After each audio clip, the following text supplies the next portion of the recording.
అందరికీ నమస్కారం అండి. ఈరోజు మన కథ గోగినేని మణిగారు రచించిన ఆనందనందనం. బాబు, అక్కడ ఫ్యాన్ ఉన్న చోట కాకుండా ఒక్కడివి ఇక్కడ కూర్చున్నావే? ఇక్కడ కిటికీ దగ్గర గాలి బాగానే వస్తోందండి.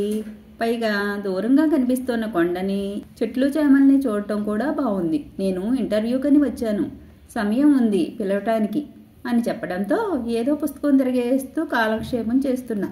అవునా, అయితే నువ్వు చదువుకో, నేను పక్కన కూర్చుందామని ఇటు వచ్చా. పెద్దవాడిని కదా, ఏవో మాటలు కలుపుతుంటే నీకు ఇబ్బంది.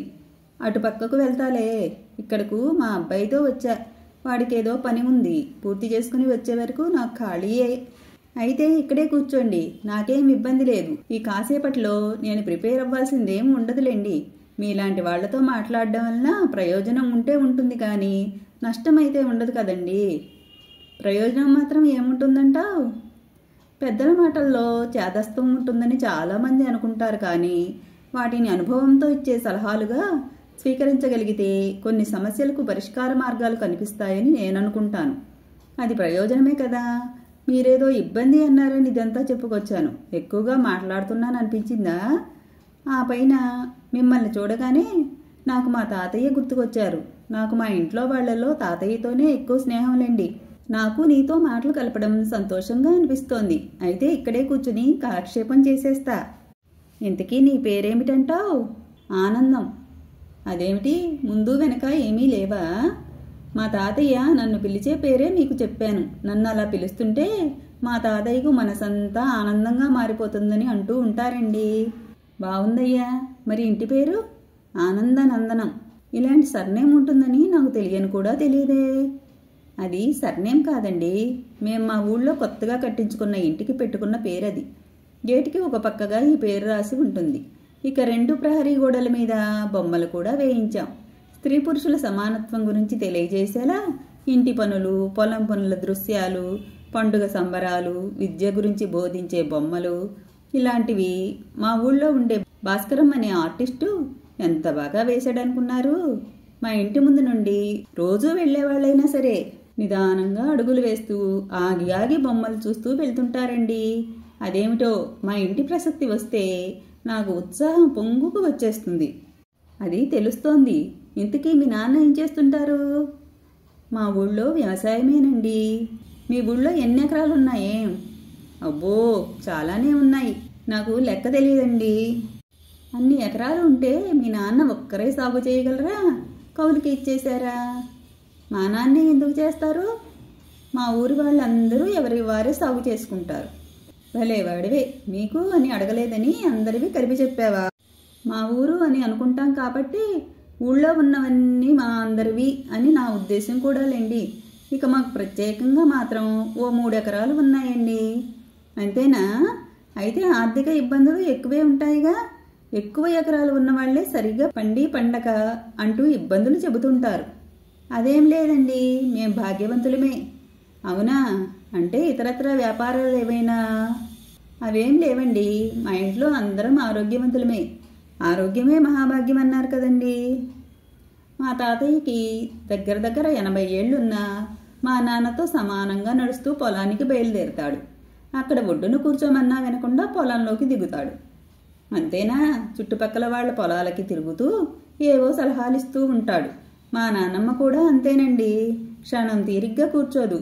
అమ్మతో కలిసి రోజంతా కోళ్లు, పశువుల పెంపకం పనులు చూస్తూనే ఉంటుంది. పాపం, అందరూ బాగా కష్టపడతారన్నమాట. లేకపోతే ఈ రోజుల్లో ఇల్లు గడవడం కష్టమే అవుతుంది మరి. పాపం అనే మాట ఇక్కడ కరెక్ట్ కాదండి.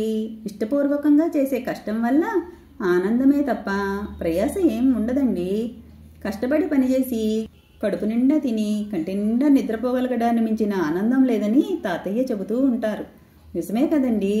తాతయ్య ఇంకో మాట కూడా అంటూ ఉంటారు. ఉత్సాహంతో పనిచేసేవారి అరచేతిలో ఆనందానికి చిరునామా దొరుకుతుందని. అమ్మ వాళ్ళు పెరట్లో మొక్కల్ని పెంచినా, ఆవుల్ని గేదెల్ని పోషించినా ఆనందం కోసమే గాని వాళ్ళ దృష్టి ఆదాయం మీద ఉండదండి. అమ్మకాల కంటే పంపకాలే ఎక్కువ మరి. మా వాళ్ళకే కాదండి, మా ఊరి వాళ్ళందరికీ కూడా ఇచ్చిపుచ్చుకోవడం అన్నది, అందరితో పంచుకోవడం లాంటి మంచి అలవాట్లు ఉన్నాయండి. ఈ మాటలు కడుపు నిండిన వాడివిలా ఉన్నాయి. మరి నువ్వు మీ ఇంట్లో వాళ్ళతో పాటు కష్టపడి వ్యవసాయం ఏదో చేసుకోక ఉద్యోగం కోసం ఈ ఇంటర్వ్యూకి ఎందుకు వచ్చావయ్యా? అందరూ ఒకే పని చేస్తే ఎలా? అందరూ అన్ని రకాల పనులు చేస్తేనే ప్రజల అవసరాలు తీరుతాయి. అంతే కదండి. అందుకే నా చదువుకి తగిన ఉద్యోగం వెతుక్కోవాలనుకుంటున్నా. ఒకవేళ ఈ ఉద్యోగం రాలేదనుకో, ఓడిపోయినట్లు కాదని మా వాళ్ళు ముందే చెప్పారు. సాధించే వరకు ప్రయత్నించాల్సిందేననే ధైర్యమూ ఇచ్చారు. విఫలం చెందొచ్చు కానీ ప్రయత్నలోపం ఉండకూడదు అంటారు కదండి. మాది అదే సిద్ధాంతం. సెలెక్ట్ కాకపోయినా నిరాశపడనంటావు, అంతేగా?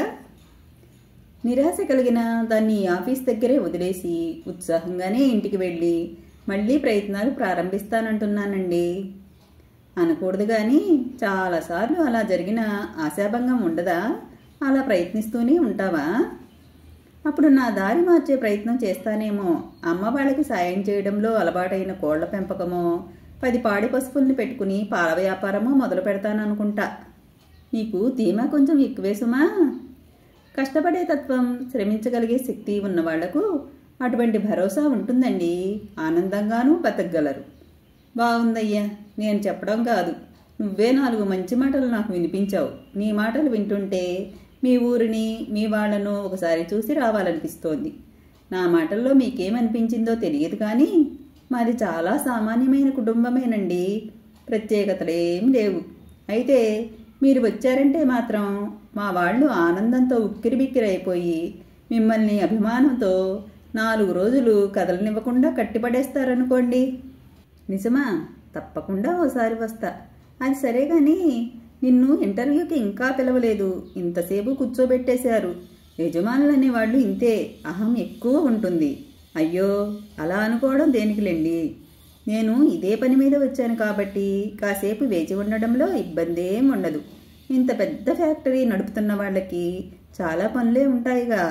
అయినా ఇక్కడ చాలా మర్యాదగా ఒక్కో పని ఇచ్చి ఆలస్యమై ఆకలి వేస్తే క్యాంటీన్లో టిఫినో భోజనమో చేయొచ్చని చెప్పారు.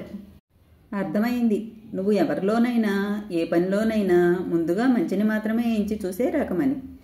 మీరు మీ అబ్బాయి కోసం ఎదురు చూస్తూ కూర్చునే ఉన్నారు. మీరేమీ అనుకోకపోతే నా దగ్గరున్న కూపన్ తీసుకుని క్యాంటీన్లో ఏదైనా కొంచెం టిఫిన్ తినరండి. అదేమిటి, ఆలస్యం అవుతుందేమోనని నీకిచ్చారు. నీకు అవసరం అవుతుందిగా. నాకు సాయంకాలం వరకు ఆకలి వెయ్యదండి. ఇంట్లో అంత సుష్టుగా తినివచ్చా. అంటే ఎన్ని రకాల వంటకాలు చేసి పెట్టారే మీ ఇంట్లో? ఆదరవులు ఎక్కువ ఉంటే సుష్టుగా తినగలుగుతామనుకోవడం నిజం కాదు కదండి. మన కోసం ఇష్టంగా చేసి ఆప్యాయంగా వడ్డించే వాళ్ళని బట్టే అన్నం రుచి పెరుగుతుందంటారు. నిజమే. అందుకేగా ఎవరికైనా అమ్మ చేతి వంట తర్వాతనే మరేదైనా అనిపిస్తుంది. నిజానికి నేను ఇవాళ పప్పు పచ్చడితోనే ముగించేశా. హడావిడిగా కూర చేస్తే ముట్టుకోనే లేదు అని నాన్నమ్మ సణుగుతూనే ఉంది. సాయంకాలం వచ్చాక తింటాలే అని నాన్నమ్మ నొచ్చుకోకుండా నచ్చచెప్పి హడావిడిగా వచ్చేశా. అయినా నీ కూపన్ నాకెందుకులే, అవసరమైతే డబ్బు ఇచ్చే తింటా. నా దగ్గర డబ్బులు లేవని అనిపించిందా నీకు? అదేం కాదండి, పెద్దవారు కదా. ఈ పరిచయంతో కలిసి కాఫీ తాగుదాం అని పిలవలేనుగా. అందుకే కేవలం గౌరవంతో, మర్యాద కోసమని. అంతేనండి. మీ ఇంటికే వస్తానన్నాగా, అప్పుడు కడుపు నిండా తింటాలే. అంతకన్నా ఆనందం ఇంకేముంటుంది? తప్పకుండా రావాలి. అడ్రస్ చెప్పమంటారా? వద్దులే, నా దగ్గర ఉంది. నా అడ్రస్ మీకు ఎలా తెలుసు? నీ పేరు నందకిషోర్. అయితే మీ తాతయ్య పిలిచే పేరంటూ ఆనందం అని ఎలా చెప్పావో నేను అలానే కొంత నిజం కొంత కల్పన కలిపి నా గురించి చెప్పాను. మా అబ్బాయితో ఈ ఆఫీస్కి వచ్చింది వాడికి ఇంటర్వ్యూలో సాయం చేద్దామని. ఈ ఫ్యాక్టరీ మాదేలే. వాడితో కలిసి ఆఫీస్ రూమ్లోకి వెళ్తుంటే అందరికీ దూరంగా కూర్చున్న నువ్వు ప్రత్యేకంగా కనిపించావు. నాకే ఈ ఆలోచన సొంతంగా వచ్చిందో లేక ఎక్కడైనా చదివినా లేక చూసినా ఇటువంటి సంగతి ప్రభావం ఉందో లేదో తెలియదు కానీ నిన్ను ఇదిగో ఇలా ఇంటర్వ్యూ చేసి సెలెక్ట్ చేసేసాను. మీరు చెప్పింది నాకు ఇంకా అయోమయంగా ఆశ్చర్యంగా ఉందండి. నా గురించి ఒక్క మెతుకు పట్టుకుని చూసి అన్నం ఉడికిందో లేదో తెలుసుకున్నట్టు ఈ 4 మాటల ద్వారా నీ గురించి బాగానే తెలుసుకున్నానని అనుకుంటున్నాను. ఏ పనిని అయినా నిజాయితీగా కష్టపడి ఇష్టంగా చేసే తత్వం నీదనిపించింది.